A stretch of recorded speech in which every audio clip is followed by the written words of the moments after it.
Buongiorno, buongiorno e ben ritrovati con Focus TG. Buon inizio di settimana. È stata una domenica straordinaria quella che abbiamo raccontato in diretta su Rete Veneta e anche su Antenna 3, quindi con Media Nord-Est per lo sfilamento delle penne nere nella giornata clou del raduno triveneto degli alpini di Gemona. Ascolti record su Media Nord-Est, in particolare su Rete Veneta, con davvero ancora una volta Media Nord-Est e Rete Veneta che si confermano la TV degli alpini. Ne parleremo fra poco e rivedremo anche le immagini più belle della giornata di ieri con il racconto dei nostri inviati. Ma c'è la cronaca da cui ripartire in questa settimana. Ancora una volta torniamo a parlare di aggressioni ad agenti di polizia penitenziaria in carcere. Spesso accadono a Padova, e a Padova è capitato ancora una volta con un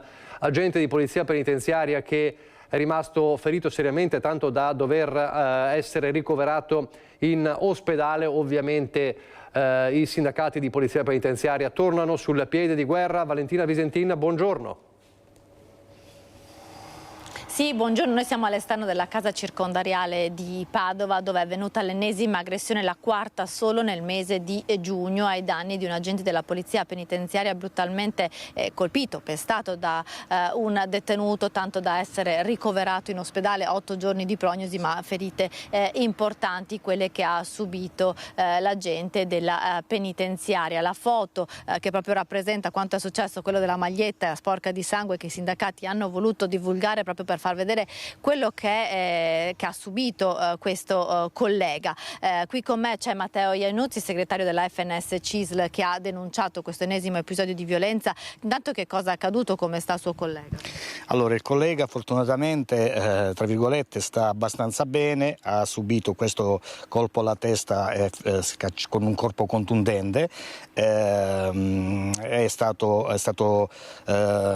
soccorso e medicato a pronto soccorso di Padova. 8 giorni di prognosi, come lei ha detto, e doveva ritornare di nuovo, non so come, per essere sottoposto a ulteriore TAC per accertamenti ancora, quindi speriamo che si riprenda, se gli facciamo gli auguri di riprendersi presto, di ritornare presto al lavoro. È un professionista, un agente veramente uno dei più validi che lavorano in questo istituto, e siamo molto affranti per quello che è successo per l'ennesima volta. Anche preoccupati, perché insomma è un'escalation in questo periodo.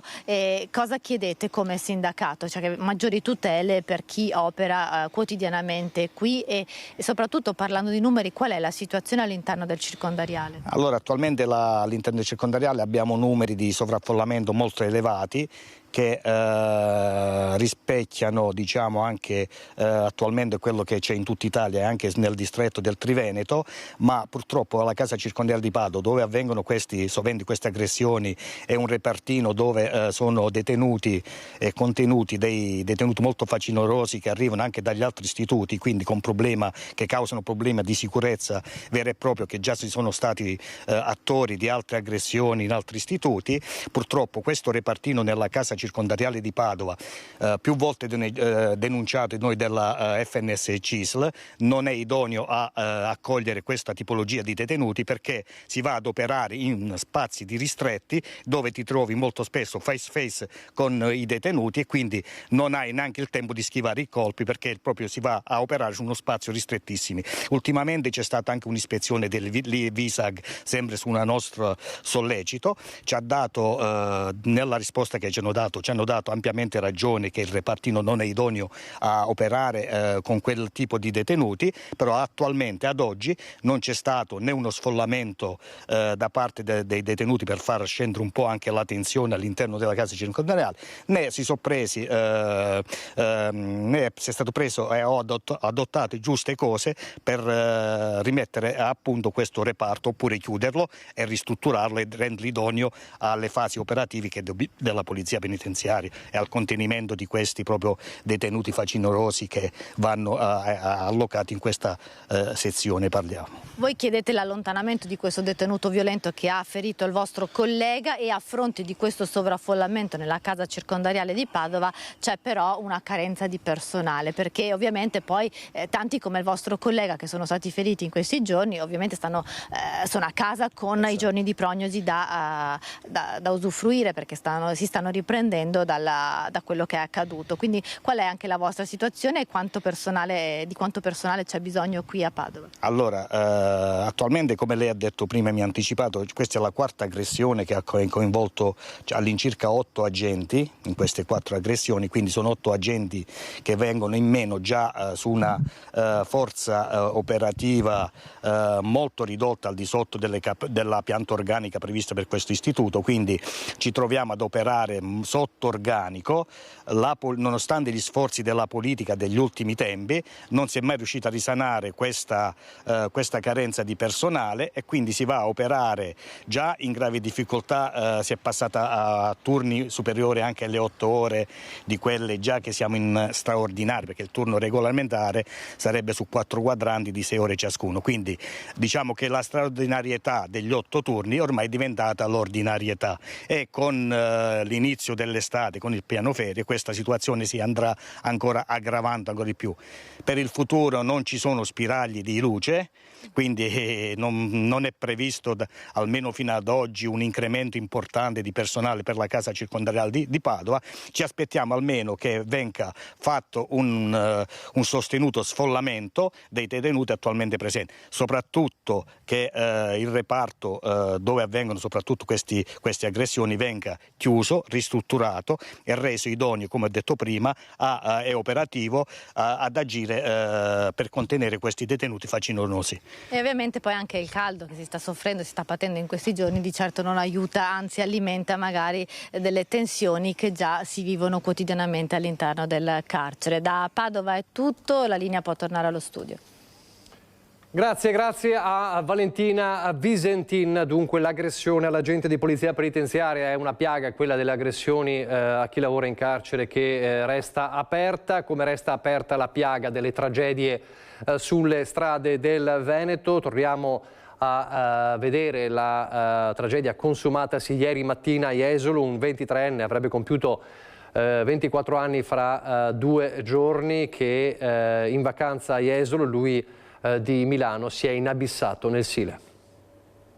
Ho visto la macchina nel fiume e sono salito in barca, ho preso una ciambella e mi sono tuffato in acqua per cercare di fare qualcosa, ma quando sono arrivato alla sponda opposta la macchina si è inabissata, non siamo riusciti a fare niente perché si sono tuffate altra gente, ma ormai era troppo tardi. C'era un vigile che anche lui si è tuffato, però niente, non c'è stato niente da fare. Sono le parole di chi c'era e non si è voltato dall'altra parte, come Alberto Teso, residente nella vicina Capirami, a raccontare il dramma che si è vissuto nella tarda mattinata all'ingresso di Jesolo Paese, quando all'altezza del ponte Adriatico, in via Drago, un'auto è uscita di strada finendo nel Sile, una traiettoria letale con la staccionata di Velta a ridosso dei Salici Piangenti, area solitamente usata per i picnic. L'Opel Mokka, guidata da un 23enne della provincia di Milano, Nicolò Luca Salmoirago, si inabissa poco dopo le 11 del mattino. È subito il panico. Inizialmente si teme che all'interno dell'abitacolo vi siano più passeggeri. Non si vedeva niente dentro in macchina.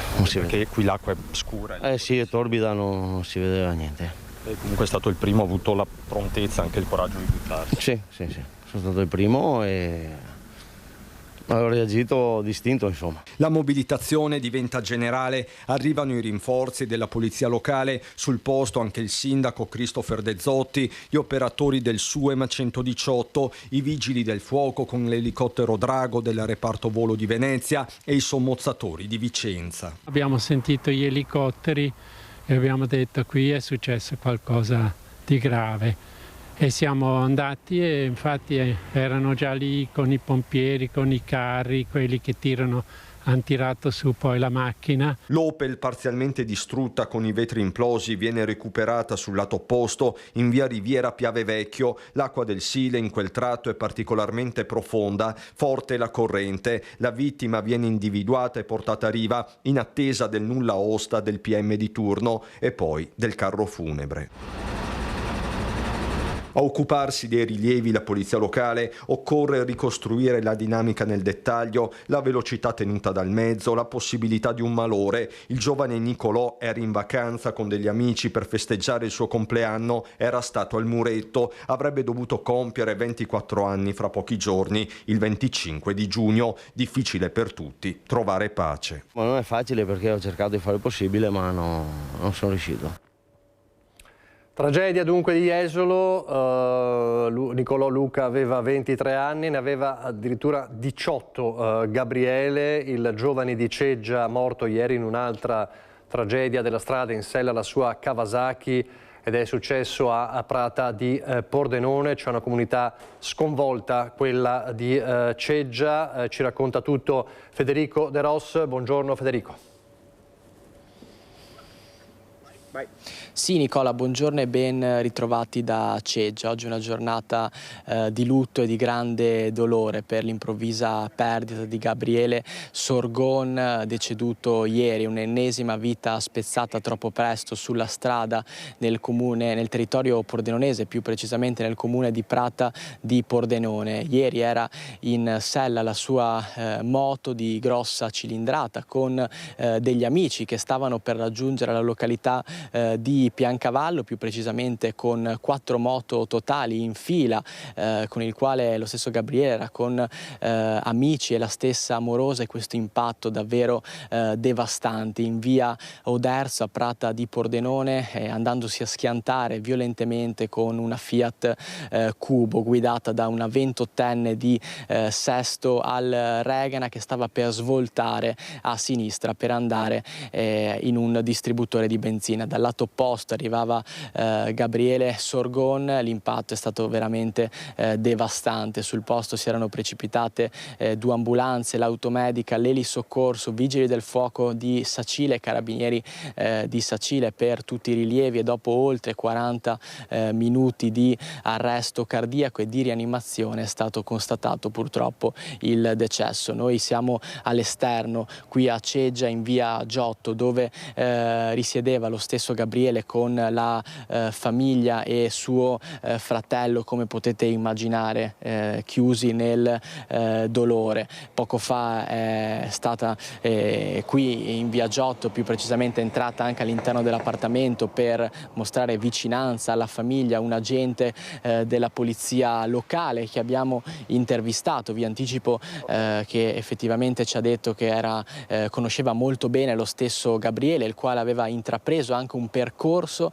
all'interno dell'amministrazione comunale per un progetto sulla sicurezza proprio stradale, che proprio purtroppo la sua passione per i motori e per la moto si è rivelata fatale. L'ha strappato purtroppo la stessa passione alla vita a soli 18 anni. Ad ottobre avrebbe compiuto 19 anni e distrutta anche lei. È una mattinata di arrivi qui in via Giotto da parte di conoscenti, amici che vengono a porgere le loro sentite condoglianze alla famiglia, come detto, avvolta davvero nel dolore. Poco fa siamo andati anche dal primo cittadino di Ceggia, al quale in lacrime ci ha voluto ricordare lo stesso Gabriele, una persona molto conosciuta qui in comune, soprattutto per questa sua grande passione per i motori. Voleva diventare agente della polizia locale, aveva partecipato a questo progetto proprio di prevenzione alla sicurezza stradale, proprio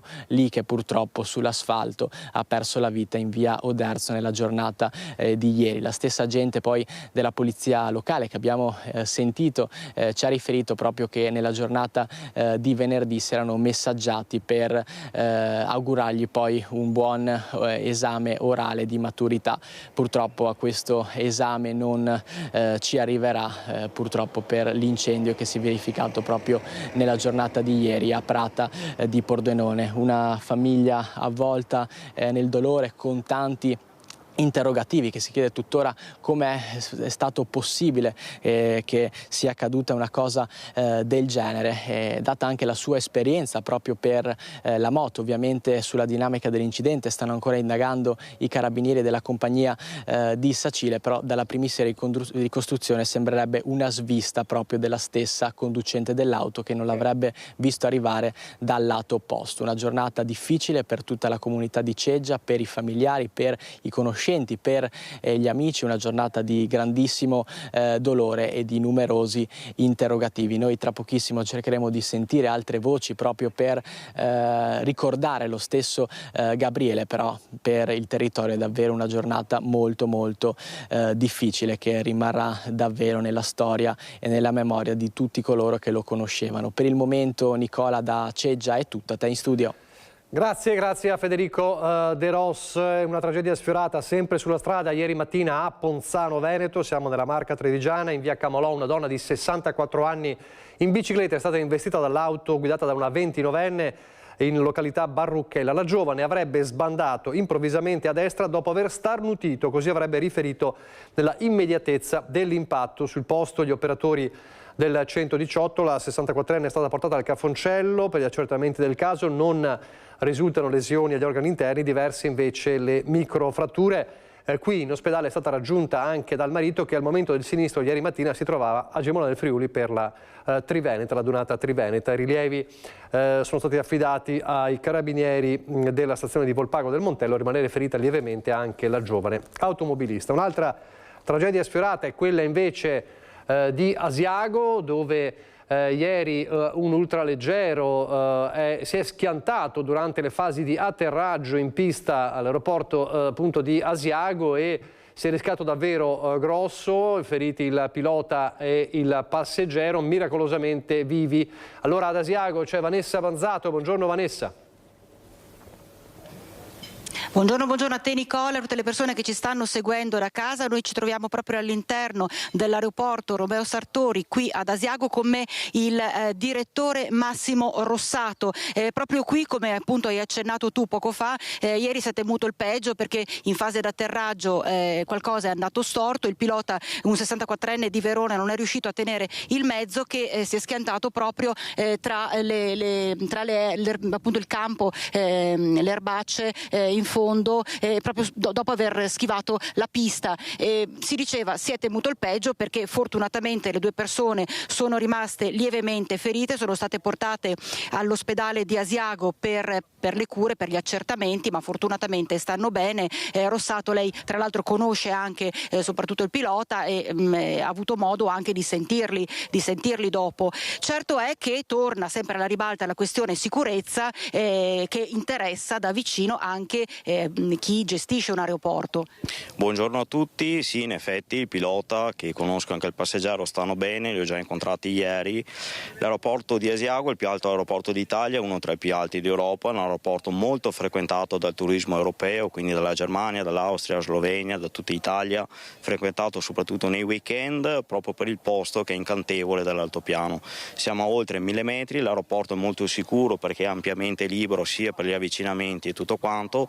Stiamo investendo molto nella sicurezza del volo con la nuova società di gestione. Abbiamo una convenzione con ENAC, l'Ente Nazionale Aviazione Civile, proprio per incentivare e migliorare la struttura con una nuova pista, hangar, distributore carburanti e aspetti tecnici che sicuramente danno una validità maggiore all'aeroporto. Certo è che tra l'altro anche in una giornata come quella di ieri questo aeroporto nello specifico era frequentatissimo, trafficatissimo, usiamo questo termine. Affermativo, ieri era una bella giornata, quindi abbiamo avuto traffici, come dicevo prima, dall'Austria, dalla Germania e anche da Bolzano e da varie parti d'Italia, quindi una quindicina di aeroplani o forse più durante la giornata. Sì. Quando è successo l'incidente sono riusciti a darvi immediatamente l'allarme, quindi poi sono intervenuti i vigili del fuoco, sono intervenuti anche i carabinieri, ma adesso saranno proprio gli inquirenti che porteranno avanti tutti gli accertamenti per capire cosa possa essere successo. Certo è che lei dice è un incidente perché ovviamente la cura, l'attenzione che viene posta soprattutto da chi si mette alla guida di un velivolo è massima, l'incidente purtroppo è da mettere in conto. purtroppo può succedere come tutti gli altri tipi di attività che si fanno. È un aeroporto che ha circa 3.000 movimenti all'anno, quindi negli ultimi anni ha avuto molto aumento di questo e diciamo che l'aspetto di ieri è stato purtroppo una cosa che comunque appena visto la difficoltà abbiamo allertato, quindi mezzo appunto sonoro, e avvisato il 115-118 immediatamente, oltre all'intervento immediato assieme al collaboratore sul posto. Ecco, comunque insomma l'importante è che quando si dice tutto è bene quel che finisce bene, perché le 2 persone sono già state rimesse all'ospedale, quindi tutto si è risolto per il meglio. Per il momento Nicola, da Asiago è tutto, ti ricevo la linea. Vanessa Banzato, nell'Agordino invece sulla civetta nel Bellunese non c'è stato nulla da fare per il 26enne francese base jumper che ha perso la vita precipitando. Lancio fatale per Charles Tanguy, base jumper francese di 26 anni. Un'altra vittima di questa disciplina, questa volta in Agordino nel gruppo del Civetta. Tanguy si era lanciato con la tuta alare dal Castello delle Nevere. Un amico che era con lui ha lanciato l'allarme. Disperato, il corpo del 26enne è stato trovato privo di vita tra i boschi poco al di sotto della parete rocciosa. Il paracadute era ancora chiuso e questo vuol dire che non era riuscito ad azionarlo andandosi a schiantare quando era ancora in fase di volo con la tuta alare. Lui e l'amico erano partiti a Capanna Trieste in fondo alla Val Corpassa, raggiungendo a piedi la vetta per poi compiere un volo di poco più di 1 minuto in simultanea. Qualcosa non ha funzionato nel volo di Tanguy e il compagno lo ha capito quando non lo ha visto atterrare come concordato. La prima perlustrazione è stata affidata all'elicottero Falco del SUEM, cui si sono aggiunti quello dell'Air Service e Leone di Treviso, mentre da Capanna Trieste sono iniziate le ricerche a terra con uomini del soccorso alpino di Agordo insieme a guardie di finanza, vigili del fuoco e carabinieri. Varie le ipotesi, dal malore alla possibilità che Tanguy sul Col Palantin abbia toccato qualche albero andandosi a schiantare, ma non si può escludere nemmeno un malfunzionamento della tuta. Il personale del soccorso alpino ha avvistato la tuta blu e bianca del base jumper in una radura e non ha potuto fare altro che recuperare il corpo senza vita del 26enne. Solo qualche mese fa era stato recuperato invece il corpo di Lasse Pekka Ruskanen, 35enne base jumper finlandese, precipitato a novembre 2025 e il cui corpo è stato trovato solo lo scorso 3 giugno. Nell'agosto del 2024, infine, anche un 41enne bresciano aveva perso la vita nelle medesime modalità. E adesso la sicurezza nelle nostre case. Andiamo nella Marca trevigiana perché parla Arnaldo Buosi, 68enne di Tezze di Vazzola, che 2 mattine fa ha affrontato i ladri che stavano entrando in casa, è rimasto ferito nella colluttazione e oggi dice col senno di poi non lo rifarei. Stavo diventando un soggetto in pericolo perché disarmato. Forse anche l'età, questi erano giovani, no, non li potevo affrontare così. Senta, signor Buosi, lo rifarebbe con il senno del poi? Col senno di poi forse no, agirei in modo diverso, magari fotografando, eccetera, eccetera. Certo, però l'istinto non vengono in casa tua, no, sarebbe solo quello di prenderli e massacrarli. Il giorno dopo la colluttazione con i ladri nel giardino della sua abitazione in Borgo Cristo a Tezze di Vazzola, Arnaldo Buosi cerca di distinguere la ragione dall'istinto, ma gli attimi vissuti sono stati oggettivamente troppo veloci e carichi di adrenalina. I ladri che entrano nell'abitazione quando all'interno non c'è nessuno, dopo aver spruzzato dello spray addosso al cane Rico, l'allarme che suona sul telefonino di Arnaldo, lui che non ci pensa 2 volte e corre a casa trovandosi nel bel mezzo di un'azione criminale, e questo poco prima delle 10 del mattino. C'erano 2 individui che scendevano velocemente dalle scale perché erano già entrati in casa e uno in macchina che li attendeva col motore acceso.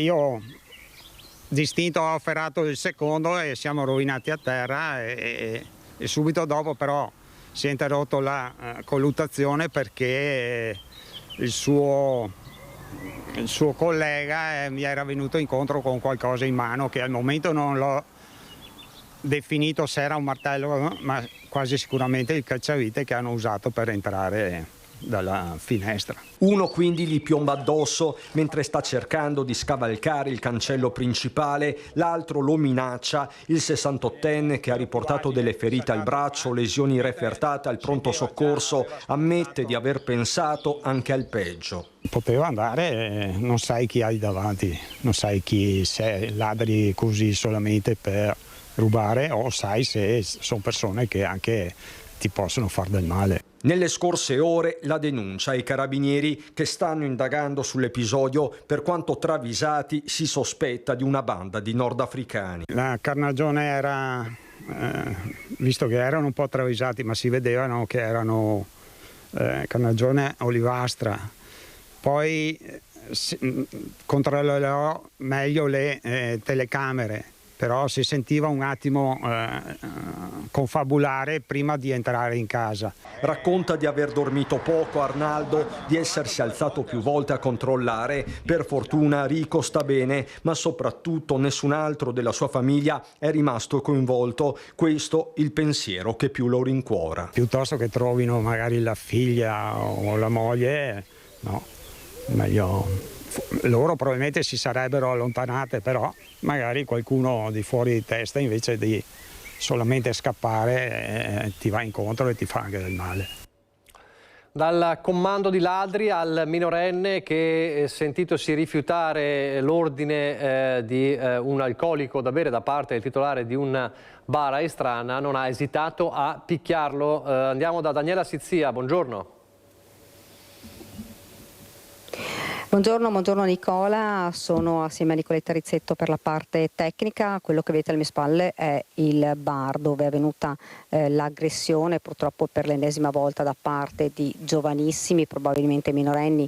In due sono entrati qua in questo bar sabato sera, hanno chiesto da bere, però anche con fare molto arrogante, e il titolare, un 26enne di origini cinesi, si è rifiutato e ha chiesto ai due ragazzi di uscire dal locale. A quel punto è iniziato un diverbio, loro hanno iniziato ad insultarlo, però poi sono usciti. Il problema è che poco dopo sono rientrati, uno dei due è andato in bagno, quando il titolare li ha rivisti dentro ha cercato insomma di farli nuovamente uscire, quindi di rinvitarli ad andare fuori, mentre uno dei due era, ci raccontavano, insomma, un po' più ragionevole, parlava, l'altro invece si è scagliato contro il titolare colpendolo più volte con dei pugni in faccia. Il titolare è arrivato pochi istanti fa nel bar, è sotto shock, preferisce non parlare, non farsi riprendere, era con gli occhiali da sole e sotto si vedeva assolutamente un occhio pesto, molto gonfio ed un taglio. Infatti dopo l'aggressione, fra l'altro di fronte anche a altri avventori, altri clienti che hanno immediatamente allertato le forze dell'ordine, sul posto si sono precipitati i carabinieri e un'ambulanza del SUEM. Il titolare è stato portato in ospedale per essere medicato e per essere refertato, e questa mattina è andato dai carabinieri per presentare denuncia per lesioni gravissime. Qui appunto i clienti stamattina ci dicevano insomma di essere sbalorditi perché qua non è mai accaduta una cosa del genere. I due ragazzi, soprattutto quello che si è reso responsabile dell'aggressione vera e propria, sembra sia un ragazzino del posto, e quindi sarà identificato a breve, e con alle sue spalle, sulla sua testa ovviamente penderà questa accusa. E ovviamente anche oggi insomma c'era la commessa, la barista che lavora qui con il titolare, che insomma era sotto shock perché dice: io lavoro la mattina, il pomeriggio non sono mai accadute queste cose. Lui invece lavora nel turno serale essendo il titolare, però sempre clienti tutti tranquilli, dice mai è successa un diverbio, mai è successo, dice dopo da anni che lavora qui non gli era mai capitato una cosa del genere, oggi era davvero sconvolto, sotto shock ed ovviamente anche dolorante perché aveva questo occhio davvero tumefatto che si vedeva nonostante gli occhiali da sole. Preferisce non parlare, però oggi è andato dai carabinieri, ha presentato denuncia. Nicola, è tutto davvero da strana. Se tu non hai domande, insieme a Nicola Tarizzetto io ti cedo nuovamente la linea. Grazie. Da un'aggressione a un'altra torniamo nel Padovano, questa volta nel mirino finiscono i controllori di Bus Italia, in 4 finiscono in ospedale. Aggrediti da un gruppo di 7 nordafricani a cui avevano chiesto il biglietto, 4 controllori di Bus Italia sono rimasti feriti sabato sera a bordo del pullman che da Sottomarina stava arrivando a Padova. L'aggressione è quando il mezzo ormai era giunto al capolinea dell'autostazione in Viale della Pace. Quando l'autista ha aperto le porte, i controllori alla fermata sono saliti e hanno chiesto i biglietti ai passeggeri. Il gruppo di nordafricani ha tentato di scappare perché sprovvisto dei titoli di viaggio, spintonando, sferrando calci e morsi per guadagnare la fuga. Un passante si è accorto del trambusto e ha allertato le forze dell'ordine. La volante della polizia impegnata nei controlli nella vicina zona rossa della stazione è arrivata sul posto e ha fermato 2 cittadini marocchini. Per loro è scattata la denuncia dopo essere stati portati in questura ed identificati. Gli altri 5 invece sono riusciti a scappare. I 4 controllori colpiti dai pugni e dai morsi sono ricorsi alle cure del pronto soccorso. Ancora da Padova, un 50enne tunisino espulso, era arrivato a picchiare la moglie col calci, pugni e manico di scopa, lo ricorderete, era arrivato a fratturarle una costola, è stato espulso. Espulso e rimpatriato in Tunisia, il 50enne arrestato dalla Polizia di Stato di Padova per maltrattamenti in famiglia e resistenza pubblico ufficiale. L'uomo, fermato nel quartiere Arcella, era stato sorpreso dagli agenti mentre aggrediva la moglie in lacrime, una donna di 56 anni, colpita con calci, pugni e con un bastone ricavato da un manico di scopa spezzato. La vittima ha riportato la frattura di una costola e lesioni giudicate guaribili in 30 giorni. Durante l'intervento, il 50enne avrebbe tentato anche di aggredire i poliziotti, danneggiando successivamente un'auto di servizio durante il trasporto in questura. Dopo la convalida dell'arresto, il giudice ha disposto il divieto di avvicinamento alla persona offesa e il divieto di dimora nella provincia di Padova. Gli accertamenti dell'ufficio immigrazione hanno inoltre evidenziato numerosi precedenti penali e di polizia a carico dell'uomo. Revocato il titolo di soggiorno, il prefetto ha emesso il provvedimento di espulsione, successivamente convalidato dall'autorità giudiziaria. L'aggressore è stato quindi accompagnato all'aeroporto di Milano Malpensa e imbarcato su un volo diretto a Tunisi.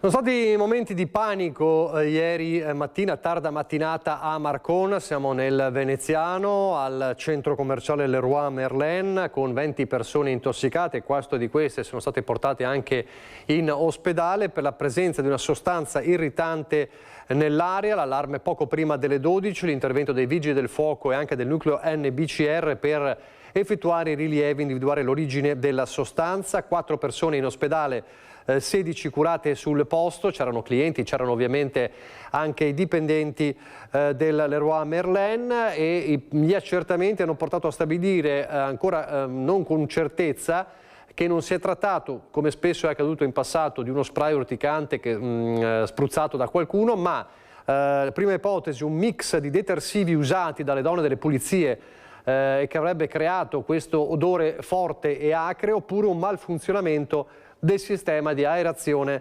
del bagno. In ogni caso, insomma, ecco, c'è stato questo importante intervento dei vigili del fuoco. Fortunatamente poi non si sono registrati casi gravi. A Zero Branco siamo di nuovo nella Marca con l'atto vandalico in cimitero a Scandolara che ha provocato sdegno e rabbia. Per procedere noi abbiamo bisogno di avere una denuncia, una mail, un'indicazione da parte di qualcuno, solitamente del proprietario. Ecco. Dopodiché resta il gesto che è spregevole, perché uno andare a rovinare o a rompere addirittura una statua sacra, un'immagine sacra, non va bene qualsiasi sia la religione. E il secondo aspetto è quello che all'interno del cimitero, che è l'area più sacra, o almeno che veniva considerata tale, dove il rispetto era trasversale, fatti del genere non devono assolutamente accadere. L'indignazione da sola non basta, fa intendere il sindaco di Zero Branco Luca Durighetto di fronte all'atto vandalico che si è consumato nel cimitero della frazione di Scandolara con una statuetta di Gesù divelta dal basamento e scaraventata a terra con la testa che si è staccata. L'immagine ha fatto il giro dei social, ma per iniziare un'indagine serve altro. Prima di scrivere il post su Facebook avvisate le autorità competenti, dopodiché potete scrivere, potete giustamente anche denunciare soprattutto un atto di vergogna come questo, e spero che chi ne è stato responsabile provi almeno un minimo di vergogna, perché è una cosa incredibile e indicibile. Ci sono delle telecamere lì attorno, per cui abbiamo bisogno di ricevere il prima possibile la segnalazione, anche perché nel momento in cui non arrivasse questa segnalazione, trascorsi alcune ore, dal 48 o 72, dipende dal tipo di telecamere, noi non possiamo più mantenere le immagini nel server. Noi abbiamo i cimiteri, abbiamo le telecamere all'esterno, non abbiamo ancora le telecamere all'interno. Non credevo fosse necessario andare a installare le telecamere all'interno dei cimiteri, sinceramente. Avevo altre priorità e altri pensieri a riguardo. Però evidentemente se fatti del genere dovessero ripetersi dovremmo in qualche modo agire anche sotto questo ambito. Lasciamo la cronaca per un attimo, andiamo a Vicenza per parlare di sanità e della tensione tra il direttore generale dell'ULSS 8 e i medici, una tensione che preoccupa i sindacati. Federico Fusetti, buongiorno. Buongiorno a te Nicola, buongiorno ai telespettatori. Come hai detto, insomma, un momento un po' delicato tra la direzione generale dell'ULSS 8 e i medici, c'è tensione, ci sono polemiche. Qui a San Bortolo di Vicenza ovviamente il pericolo e la paura e il timore che ci siano anche ripercussioni nei confronti del resto del personale e dei pazienti naturalmente. Elena Tonelli è segretario provinciale della CISL, buongiorno. Buongiorno a voi, buongiorno a tutti. Buongiorno e grazie. E con Ivano Tolettini ricostruiamo la situazione, facciamo il punto della situazione e poi il commento con la nostra ospite.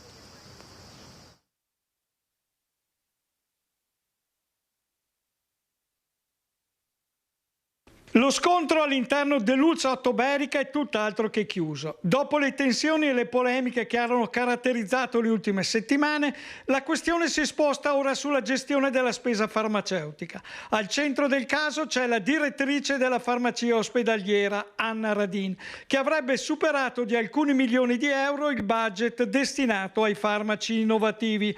Una vicenda che ha provocato forti reazioni all'interno dell'azienda sanitaria. Secondo l'ordine dei medici, alcuni primari starebbero valutando di lasciare Vicenza, segnale di un clima di crescente demotivazione tra i professionisti, dopo le prese di posizioni del direttore generale Assenbergs. Un allarme che arriva mentre il confronto politico tra Vicenza e Venezia continua a mantenere alta la tensione. Ma il nodo più delicato riguarda proprio le cure mediche. Il limite di spesa previsto per l'acquisto dei farmaci innovativi sarebbe ormai insufficiente rispetto alle necessità di un numero crescente di pazienti a rischio della vita.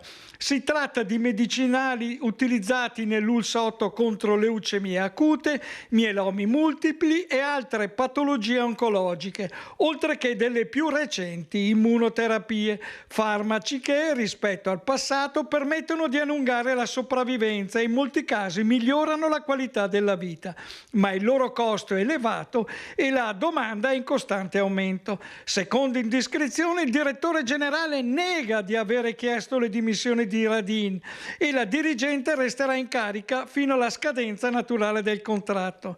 Intanto tra i camici bianchi cresce il malessere e il timore è che uno scontro sempre più acceso possa finire per avere ripercussioni non soltanto sull'organizzazione dell'azienda sanitaria, ma anche sulla capacità di attrarre e trattenere professionisti e garantire ai pazienti l'accesso alle cure più avanzate. Ma l'assessore regionale Gerosa ha ripetuto che la questione Assenbergs per ora non si pone, resta al suo posto. Elena Tonelli, segretario provinciale della funzione pubblica CISL, insomma non è un bel clima, e nel servizio si parla anche della possibilità che alcuni medici decidano di andarsene, insomma che clima si respira tra chi lavora qui, specialmente tra infermieri e OSS, insomma, che sono quelli che si appoggiano a voi. Allora, il clima all'interno è molto teso. È chiara la netta preoccupazione per questa incapacità di trovare delle buone relazioni fra la dirigenza sia medica che amministrativa di questa azienda, cosa mai avvenuta prima. Certamente abbiamo una grossissima preoccupazione che i medici e i primari decidano di andare a lavorare presso altre aziende sanitarie, lasciando così delle eccellenze che per noi sono importantissime, con la logica conseguenza di una riorganizzazione. E ovviamente poi di conseguenza anche i pazienti potrebbero, mancando magari le eccellenze, avere delle ripercussioni nelle cure. Insomma, è tutta una situazione molto complicata e difficile. Come si potrebbe sbloccare secondo lei? Beh, sicuramente con la relazione. I primari e i direttori devono tornare a comunicare. Non ci deve essere una fuga di medici e di primari all'interno di altre aziende sanitarie, perché qua a Vicenza c'erano delle eccellenze che non possono venire meno, dovendo sostituire magari dei primari con una grande capacità con altre persone. Il ruolo della Regione? Il ruolo della Regione è fondamentale almeno per trovare le soluzioni di buona comunicazione fra le parti, e se no dovranno essere loro a prendere delle decisioni, non spetta sicuramente a noi. Grazie Elena Tonelli, segretario della Funzione Pubblica CISL. Nicola, questo è un po' il quadro, ovviamente sviluppi ce ne saranno nei prossimi giorni e noi li seguiremo. Grazie a Federico Fusetti. Noi andiamo velocemente in pubblicità, poi è tempo di parlare di alpini, perché rivedremo tutte le emozioni della giornata di ieri, a partire dallo sfilamento ovviamente, che ha visto anche la presenza a sorpresa di Giorgia Meloni. A fra poco.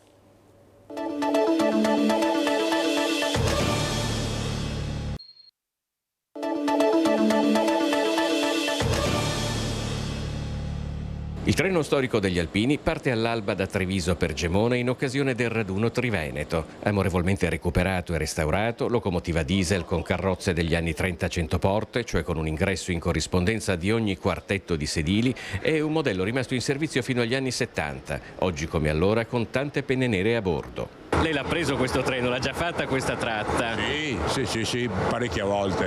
Una volta aveva anche i cannoni allegati quando facevano i viaggi. Qua a Conegliano si prendeva Roma-Vienna, che ci portava, la linea portava tutta il Friuli, portava su Codroipo, Udine. Caserme. Io partivo da Treviso e qua andavo fino a Treviso, e siccome mio papà era contadino portavo sui prodotti, salami, formaggio, roba così, portavo e appendevamo qua i salami. Ed è così che il treno storico diventa anche un treno della memoria. È stato l'anno più bello della mia vita. Addirittura? Sì, lo dico sinceramente, perché dovevo partire di leva, ma ho fatto un anno da volontario, quindi ho scelto volutamente di dedicare un anno a... È stato così bello? Ma perché è stata un'esperienza nuova, c'era molto cameratismo. Ci sono tanti bei ricordi, perché in effetti secondo me è un bel periodo quello della Raio. Addirittura. E sarebbe bene che la facessero, magari in maniera un po' diversa da quello che facevano, anche per i giovani. È trascorso mezzo secolo esatto dal terribile terremoto che sconvolse il Friuli, il cui epicentro era proprio in comune di Gemona, e anche questo è un ricordo indelebile per chi c'era, per chi si è subito dato da fare. Per 3 giorni e per 3 notti senza mai tregua, sempre a portare aiuto alle persone, montare tende, portare latte, portare viveri, cucinare. Nelle adunate, nei raduni alpini poi, la storia viene ripercorsa ancora più indietro. È un artigliere da montagna del 1877, quindi periodo umbertino, quindi dall'unità d'Italia ai fine 800, insomma, ecco, periodo umbertino. Ma questa è una riproduzione? Questa è una riproduzione fatta sul modello dell'epoca.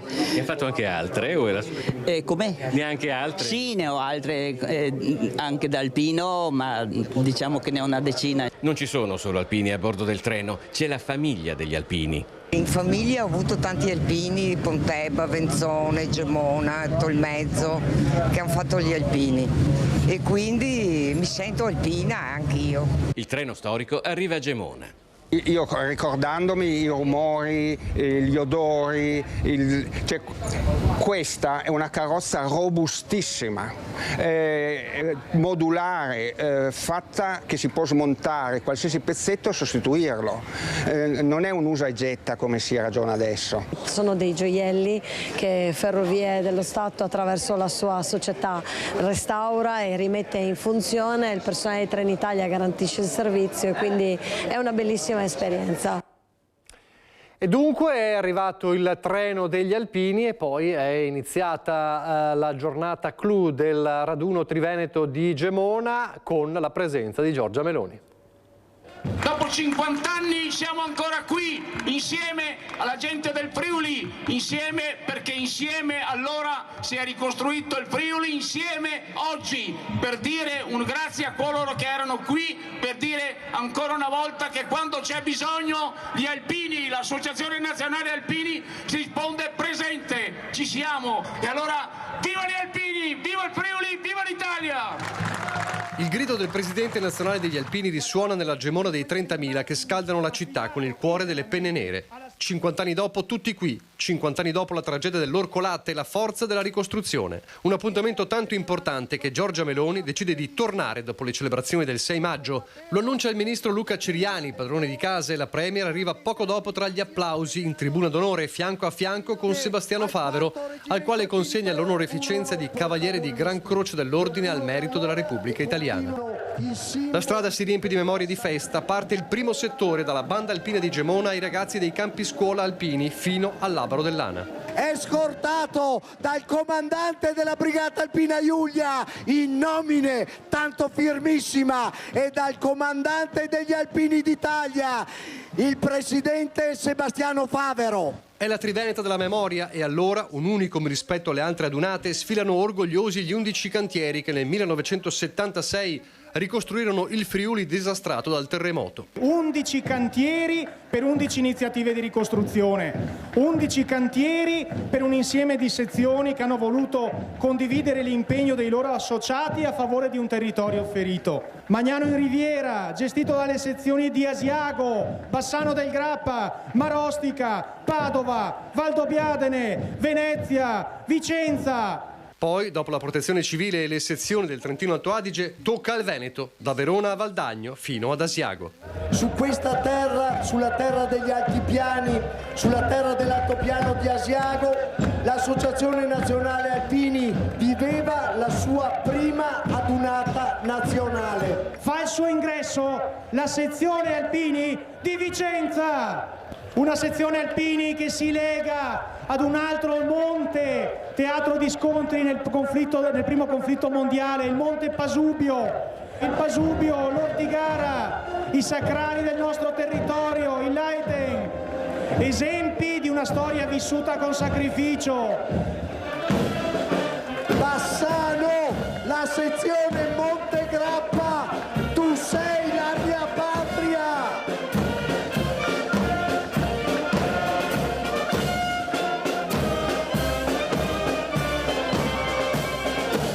Grazie Penne Nere di Padova, siete tantissime, grazie per la vostra presenza oggi a Gemona.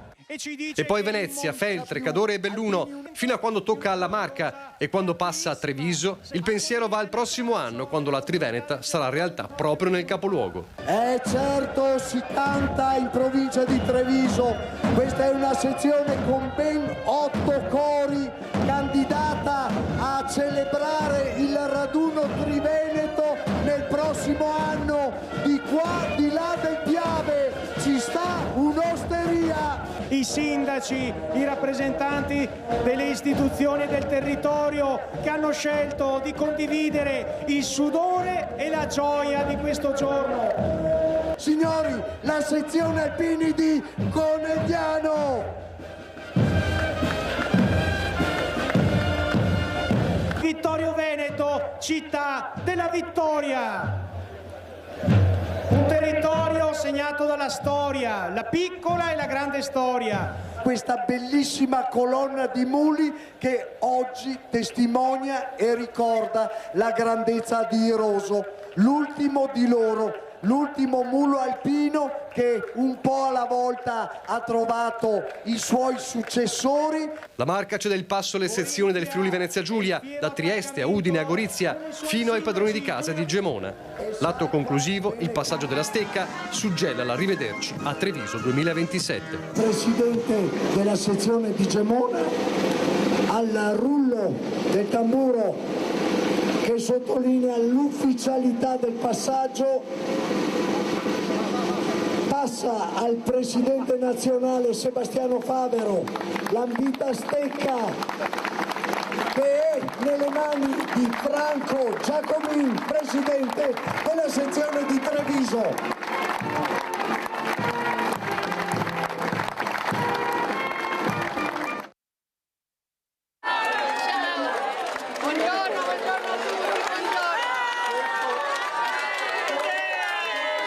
Grazie anche per essere arrivata così, con quella sordina che ci fa una di noi, e apprezziamo il suo capo scoperto. Lo apprezziamo, signor Primo Ministro, grazie, lei fa parte della nostra famiglia. Un fuoriprogramma in piena regola, un arrivo ufficializzato a pochi minuti dall'inizio, una presenza che rende unica la giornata di Gemona. I lunghi applausi accompagnano Giorgia Meloni e per la Premier diventano quasi un toccasana alla fine di una settimana scandita dallo scontro durissimo a distanza con Donald Trump. Avevo bisogno di un po' di sano orgoglio nazionale, dice, mentre dopo aver assistito a una parte dello sfilamento delle penne nere lascia la tribuna d'onore.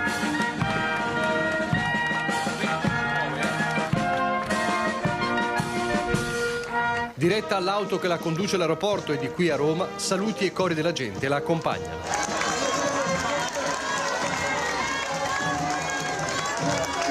grazie anche per l'aver presenta in luoghi dove si celebra la storia. Alla Premier viene donata la maglia che ricorda il terremoto, il Friuli ringrazia e non dimentica. Non sono riuscita ad andare a Genova, quindi penso che valesse la pena venire qui per dire grazie, aggiunge. Grazie per i valori e grazie per un lavoro preziosissimo anche durante le nostre Olimpiadi e per il lavoro che fanno da volontari costantemente. Sono una certezza e per le istituzioni avere questo genere di certezze fa assolutamente la differenza. Questa dunque Giorgia Meloni, avete visto nel precedente servizio il passaggio della stecca, quindi 2027 Raduno Triveneto a Treviso. Sentiamo allora anche le parole proprio durante la cerimonia del passaggio della stecca. L'ambita stecca. La sezione di Treviso, terra alpina di storia, sacrificio e memoria, accoglie con orgoglio questa responsabilità ed è pronto ad ospitare il raduno dell'anno prossimo. Vi aspettiamo numerosi e con l'entusiasmo e lo spirito di fratellanza che da sempre contraddistinguono gli alpini.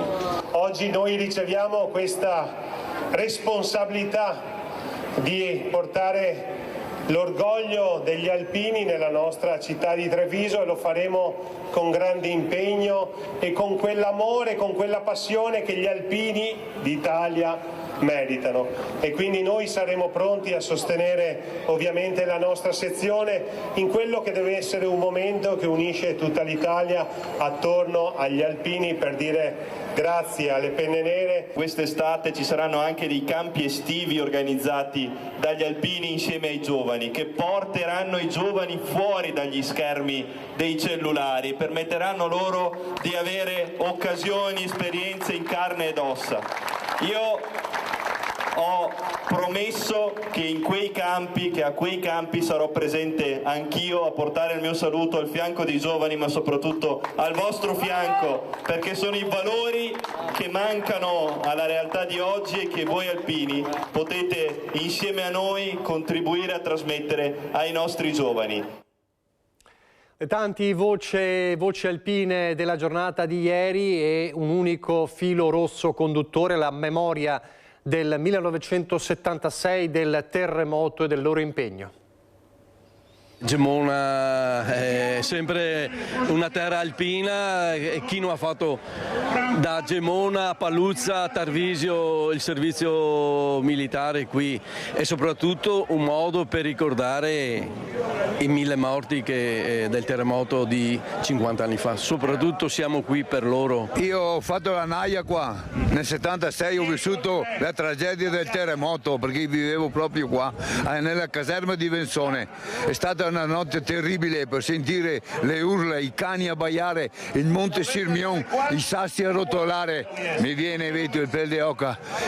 E dopo tutta la mia naia l'ho trascorsa nei vari cantieri di lavoro. 50 anni fa c'ero perché ero consigliere provinciale, sezione di Padova, e la sera proprio del 6 maggio stavamo facendo la riunione per la chiusura, il bilancio della adunata nazionale, la 49esima, la prima a Padova.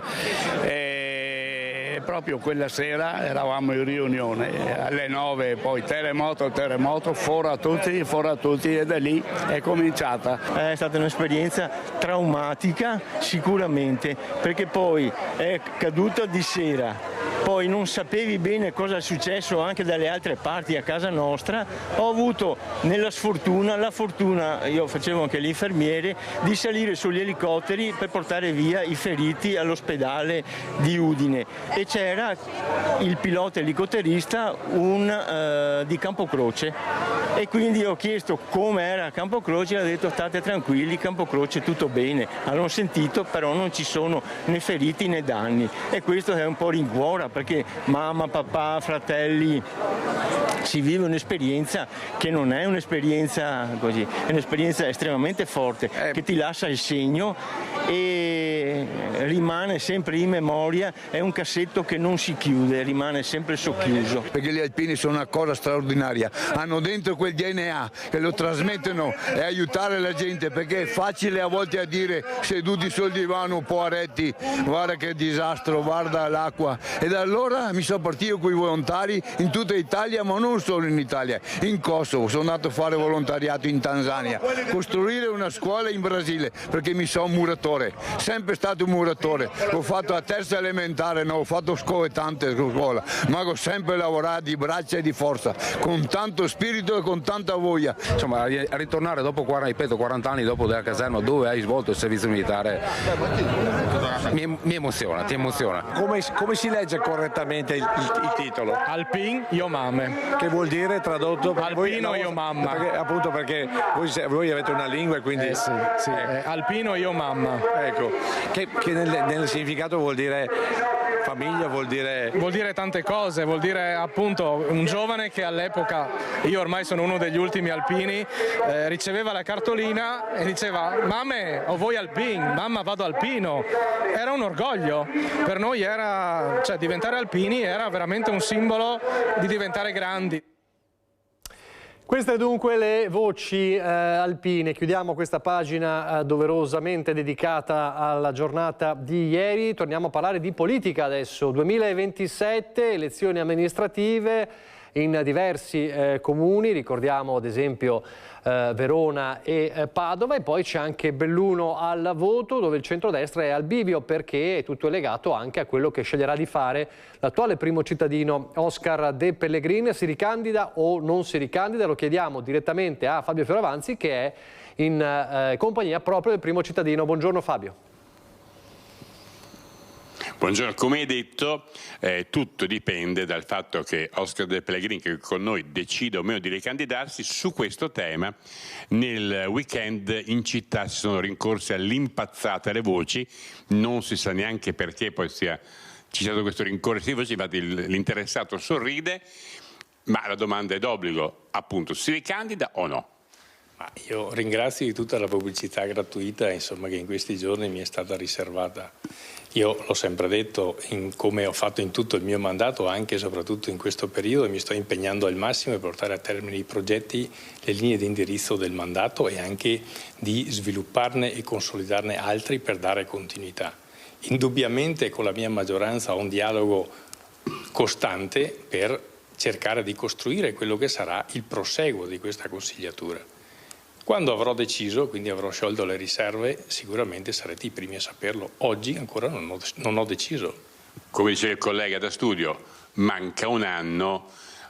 Allora, entro quando ci sarà questa decisione ufficiale? Al più tardi? Ma io non metto un tempo, assolutamente. Il dialogo costante c'è per preparare un'altra campagna elettorale per questa città forte, per riuscire a governare questa città ancora per 5 anni, per riuscire a dare seguito ai nostri progetti. Ma per fare le cose fatte bene bisogna decidere entro dicembre, entro marzo, entro aprile, entro ottobre. Lo decideremo in maggioranza. Appena l'avrò deciso e appena avrò deciso io, lo saprete subito.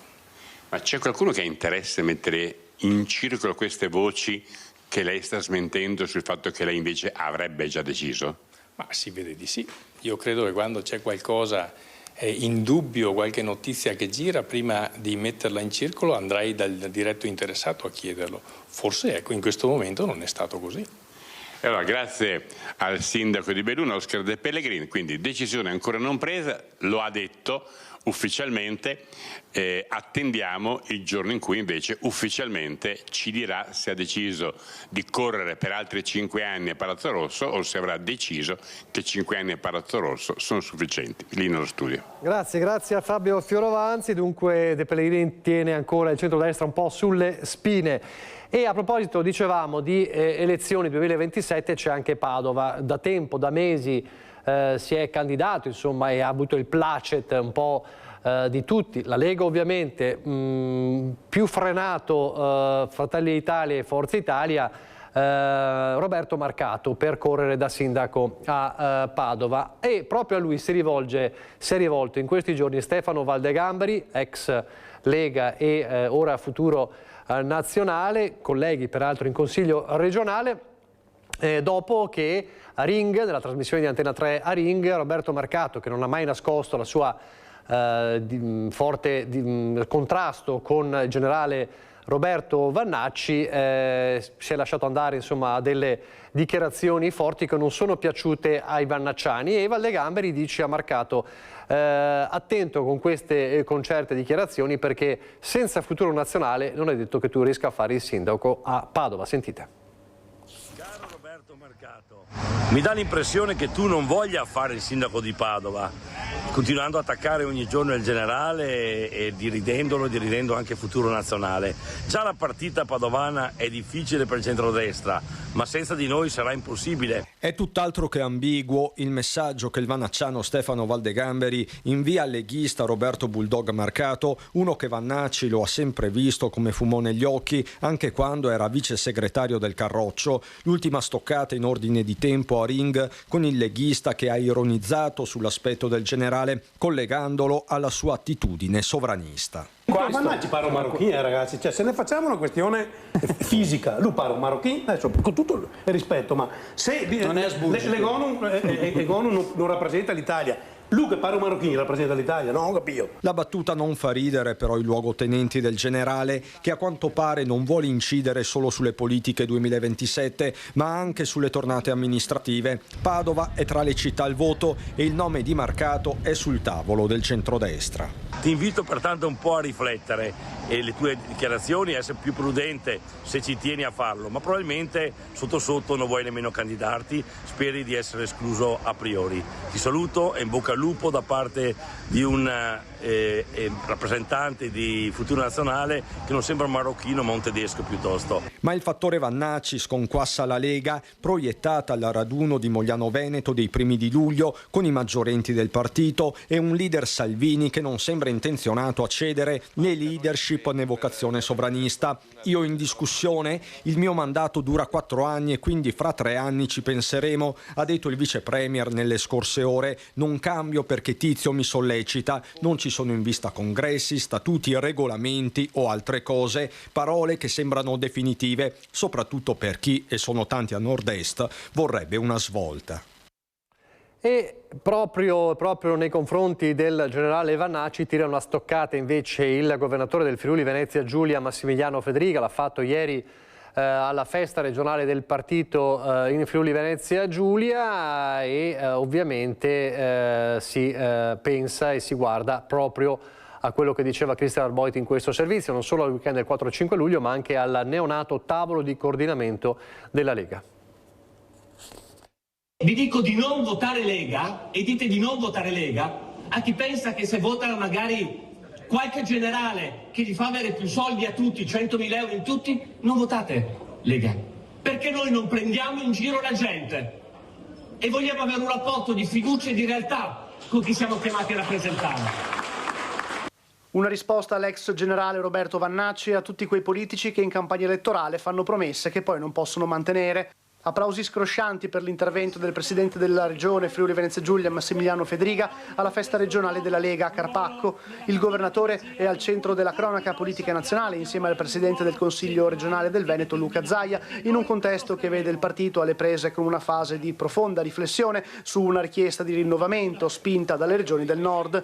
Quindi la cabina di regia voluta dal segretario federale Matteo Salvini. Una scelta definita giusta da Massimiliano Fedriga per ascoltare i territori e portare le istanze dentro l'azione di governo. Il presidente della regione Friuli Venezia Giulia però ha puntualizzato che non verranno designati nuovi dirigenti, nessuna riorganizzazione interna. Poi la riflessione su cosa significhi governare e amministrare. E dico di non votare Lega alle persone che vogliono credere a coloro i quali dicono che risolveranno i problemi dell'immigrazione in un giorno e che saranno sicurezza in ogni angolo sperduto di questo paese. Non votateci. Perché se volete credere a chi vi dice che risolve questo problema in un giorno, penso che sia un problema di chi voglia chiedere a questa stupidaggine e non è un problema di chi la propone, perché anche chi la propone sa che sta dicendo e sta prendendo in giro i cittadini. Noi affrontiamo le cose con serietà, complessità, conoscendo le difficoltà e portando dei risultati che risolvono tutti in un giorno, no. Non risolvono nemmeno tutti in 5 anni. Ma passo dopo passo cerchiamo di affrontare le situazioni. E guardate che chi oggi sta pensando che arrivi qualche messia che risolva tutti i problemi in un giorno, sono gli stessi che in assoluta buona fede hanno creduto ai 5 Stelle nel 2018. C'è chi vi promette, l'ho sentito dire, no basta, non compriamo più, e vi faccio un discorso che capisco che magari è un po' più difficile da comprendere. E vi dicono non preoccupatevi, arriviamo noi al governo, non compriamo più armi, apriamo ospedali e scuole. Beh, vi dico solo un fatto, che se non abbiamo più la Marina che protegge i traffici dal canale di Suez, tutta la nostra logistica e la nostra economia del Friuli Venezia Giulia e dell'Italia legata alla logistica muore. Parole chiarissime quello di Fedriga. Adesso noi torniamo in pubblicità brevemente, ripartiremo dal dibattito sul contributo d'accesso a Venezia anche dopo le ultime dichiarazioni del neo sindaco Simone Venturini.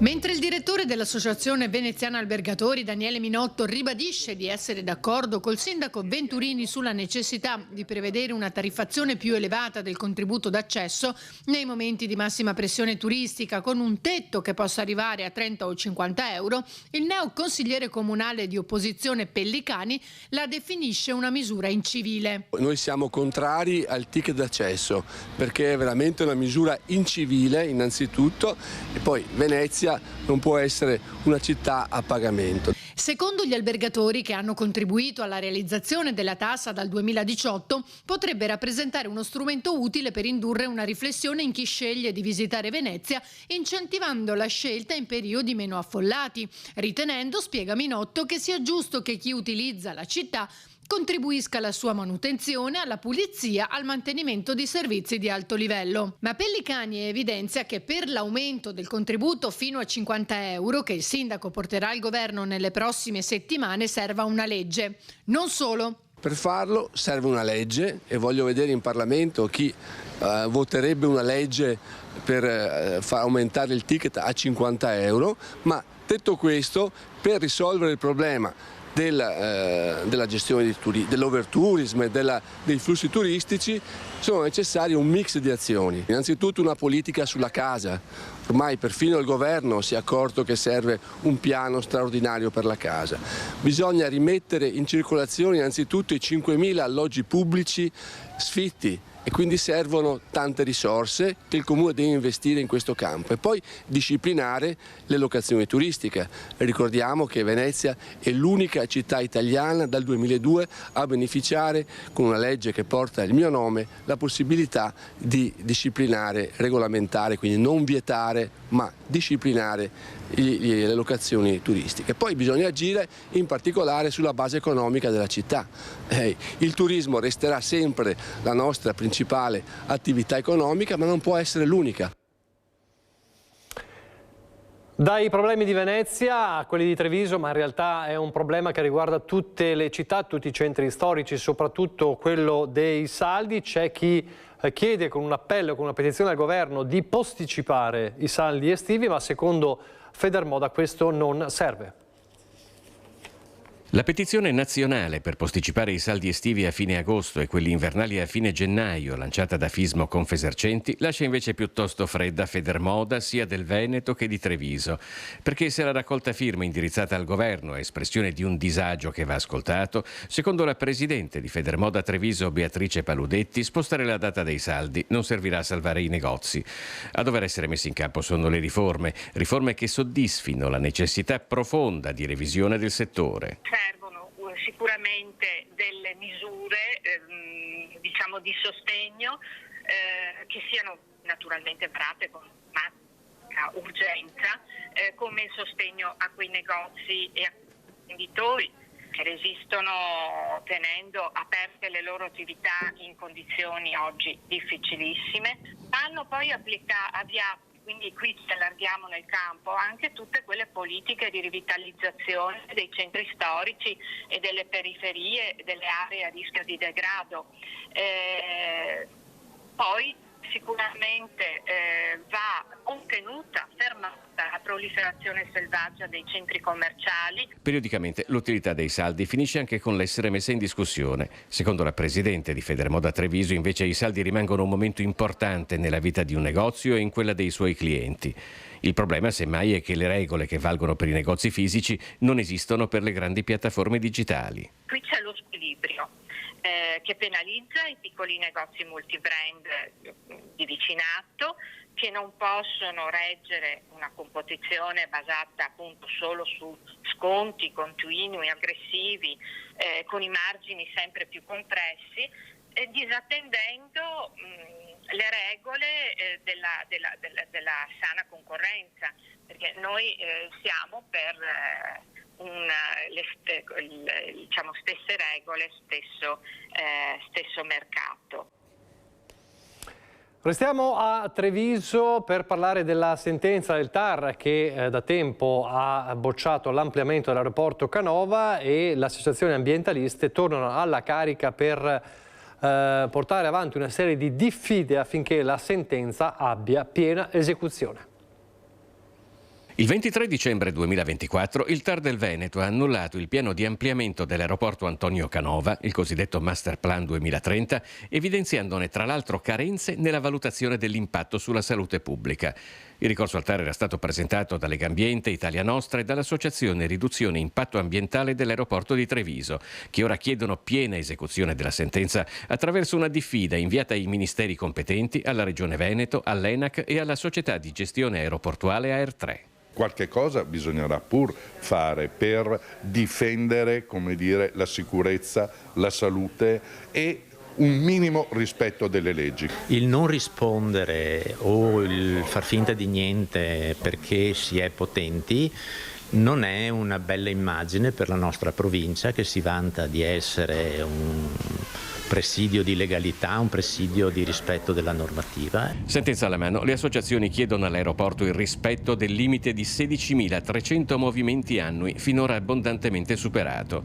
Nel 2024 il Canova ne ha registrati 21.685, saliti l'anno scorso a 23.757. Legambiente sottolinea anche un dato, risultato del monitoraggio delle acque del Sila nel tratto urbano in zona aeroporto. La presenza di inquinanti, PFOS in questo caso, quindi della famiglia dei PFAS, probabilmente legate proprio alle attività aeroportuali. Questo, ripeto, lo sostiene ARPAV nei suoi studi.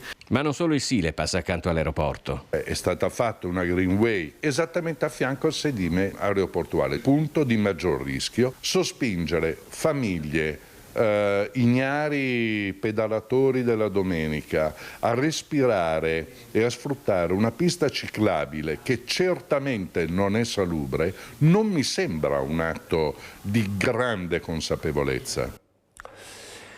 E c'è un'altra battaglia invece che è a Bassano da tempo, il quartiere San Lazzaro che torna nel mirino dei privati, il quartiere dice no e la politica scende in campo, in arrivo una proposta per vincolare l'area e metterla in sicura. Giù le mani da San Lazzaro. Lo ha già detto il quartiere scrivendo una lettera al sindaco Nicola Finco e ora alle voci che vedono l'area verde fra Riva Bianca e Rambolina di nuovo nel mirino dei privati risponde anche la politica cittadina. Non sono preoccupati solo i cittadini di San Lazzaro a cui siamo molto vicini e a cui esprimiamo solidarietà, sono preoccupati tutti i cittadini di Bassano perché quell'area agricola, quell'area di campagna, l'unica che è rimasta com'era un Bassano qualche decennio fa, non è soltanto una questione di quartiere. Siamo a confine anche con quell'area di campagna di Rosà su cui pende il progetto agrifotovoltaico. Noi siamo nettamente contrari come siamo stati qualche anno fa quando la cosa è arrivata in Consiglio Comunale e siamo contrari per molte ragioni. Primo perché quell'area va preservata. L'alternativa per l'opposizione è quella legata ai capannoni sfitti e vuoti. Ce ne sono migliaia in provincia di Vicenza e Bassano non fa certo differenza. La stessa Confindustria nel 2023 ne stimava 2100 solo in provincia di Vicenza. 2100 capannoni che attualmente non sono utilizzati, che possono essere riutilizzati, ristrutturati o abbattuti e ricostruiti, quindi zone industriali già esistenti. Non c'è assolutamente nessun bisogno di costruire nuove zone industriali. Andiamo a intervenire su quelle che ci sono già, a occupare i capannoni sfitti se sono adeguati oppure a buttarli giù e rifarli se non sono adeguati. Un esempio? A Bassano lo si sta già facendo all'ex Elba e con altri progetti simili dove si abbatte il vecchio per costruire il nuovo. Ecco perché è in arrivo una proposta che verrà portata in Consiglio Comunale dalla minoranza, forse già nella prossima seduta. Porre un vincolo in quell'area, cioè di andare a modificare gli strumenti urbanistici e nella fattispecie il piano di assetto del territorio, il PAT, per mettere un vincolo ambientale che blocchi ogni possibile costruzione da adesso in avanti, in modo che non si rischi che ogni 2-3 anni o 4 si torni in Consiglio Comunale e si rimetta mano a proposte. Abbiamo parlato di sicurezza stradale, purtroppo parlando di tragedie nella prima parte di questa edizione di Focus TG. La sicurezza stradale passa anche attraverso proprio le strade, non solo dai comportamenti ovviamente di chi si mette alla guida. E allora nei prossimi servizi vediamo da una parte l'inaugurazione di una importante attesa rotatoria a cavallo tra Fonte e Pieve del Grappa, ma anche fasi finali del Biciplan, cioè il piano di ciclabilità dell'intero territorio vicentino. Obiettivo: strade più sicure. Con questo scopo le amministrazioni di Fonte e Pieve del Grappa hanno avviato un percorso congiunto per realizzare all'incrocio tra via Piovega e l'SP20, a cavallo tra i due territori comunali, una nuova rotatoria. Un punto nero della viabilità dove si sono registrati diversi incidenti stradali anche con esito mortale. Con l'inaugurazione dell'opera si è voluto dare un segnale forte per superare queste criticità. Una messa in sicurezza che era necessaria, ecco perché non abbiamo atteso i tempi della provincia, ma abbiamo deciso di finanziarla noi come amministrazione di Pieve e Meteo come amministrazione di Fonte. Non è la prima volta che soprattutto Fonte lavora in collaborazione con i comuni limitrofi. Questo è un ulteriore esempio. Sì, i cittadini non gli interessano tanto i cartelli bianchi quando si parla di sicurezza stradale, quindi davvero quando si lavora per la sicurezza dobbiamo pensare di lavorare di squadra in questo territorio che ha davvero bisogno, e mi ripeto, di fare squadra. Lo stiamo facendo, questi sono esempi concreti con un sindaco amico vicino. Siamo riusciti davvero ad accantierare un'opera e finirla nei tempi previsti. Come dico sempre, i cittadini vedono l'opera da quando arriva la ruspa, che sembra lungo il mese o due, ma è un'opera che è partita 3 anni fa dalla sua idea. Quindi le opere pubbliche, come dico sempre in queste situazioni, hanno bisogno di questi tempi e c'è bisogno di accorciarli se vogliamo davvero essere più impattanti, soprattutto quando si parla di sicurezza stradale. Costi di quest'opera? Allora 500.000, tra i 50 a carico del Comune di Pieve Pieve e 150 a carico del comune di Fonte. Biciplan, un piano per tutto il Vicentino. La provincia accelera sul fronte della mobilità sostenibile e della valorizzazione turistica con il piano della rete degli itinerari ciclabili. È per la progettualità dei singoli comuni che devono essere messi in rete per fare in modo che la provincia di Vicenza abbia un quadro specifico e aggiornato praticamente, non dico all'istante, ma comunque con l'impegno di vari singoli enti, quindi uffici tecnici. Questo viene presentato ovviamente in un contesto più ampio, perché anche la Regione Veneto ha necessità di avere dei territori, una mappatura ben chiara, ed è per noi, secondo me, uno strumento importante e credo a livello veneto unico. E così è stata scattata una fotografia che inquadra la situazione attuale con le piste esistenti, quelle in fase di completamento e quelle programmate per i prossimi anni. Una rete ciclabile vicentina lunga circa 1000 km, di cui oltre 820 di percorsi separati dal traffico di moto, camion e auto. E la notizia buona è che il 90% degli itinerari è in buone condizioni. Al centro del progetto la realizzazione di una piattaforma digitale interattiva pensata per essere costantemente aggiornata e rendere il Biciplan uno strumento utile di consultazione con una navigazione semplice e intuitiva. Un importante sistema di programmazione, il Biciplan provinciale, che consentirà alla provincia, ai comuni, ma anche a questi in raccordo con la regione, di poter andare a intervenire su quelle che sono le strettoie, i pezzi di pista ciclabile che sono mancanti. Molto spesso l'ambito di programmazione, di progettazione e di finanziamento si ferma in quello che è il territorio comunale, andando invece ad avere una visione monitorata, certificata appunto dal Biciplan di quello che è l'ambito provinciale. Si possono vedere delle vie di comunicazione che sono invece più funzionali, perché magari io vivo in un comune, devo andare a lavorare in un altro comune e voglio farlo in bici. Devo poterlo fare, è opportuno che lo faccia, ma per questo serve una pista ciclabile che abbia un interesse sovracomunale e quindi una pianificazione che tenga conto di questo interesse. I volontari della Protezione Civile e del Soccorso Antincendi Boschivi di Valdobbiadene possono contare su un nuovo mezzo per le loro attività. Dalle emergenze per il maltempo al supporto agli interventi sanitari, la loro opera è un contributo importante per la sicurezza del territorio e dei cittadini. Un nuovo mezzo antincendio attrezzato, potente e moderno è già operativo nella sede dell'AVAB di Valdobbiadene, con i volontari impegnati fino a pochi giorni fa per gli interventi legati al maltempo e pronti anche per una stagione estiva che si annuncia torrida e a rischio incendi. C'è il sole, dopo neanche 10 minuti vedi la caduta di tempesta, un meteo che non si capisce tanto bene, però siamo sempre pronti. Il veicolo appena acquistato ha un potenziale tecnico e un'efficienza ben superiori al mezzo storico, adatto a interventi più puntuali e in zone meno accessibili. La dotazione è di primo livello. Ha un generatore, ha un vericello a motore, ha tutte le lance, abbiamo il T-Fort, abbiamo una motopompa, abbiamo la pompa del camion per il discorso antincendio boschivo, abbiamo una barella, visto che come dicevo prima il discorso abbiamo anche dei soccorritori, abbiamo lavori per lavorare in sicurezza in alta quota, abbiamo tutta l'attrezzatura. In vista dell'estate o di altre emergenze legate a incendi è fondamentale la capacità di carico dell'acqua. E la cosa molto importante è anche il mezzo è dotato di 25 ettolitri d'acqua con un impianto a schiuma e tutta la varia caratteristica che può avere un camion, birilli per mettere in sicurezza, un monitor sopra che può sparare anche l'acqua facendo lavorare gli operatori a una distanza di sicurezza, quindi non vado a intervenire direttamente sul fuoco ma faccio col monitor sopra.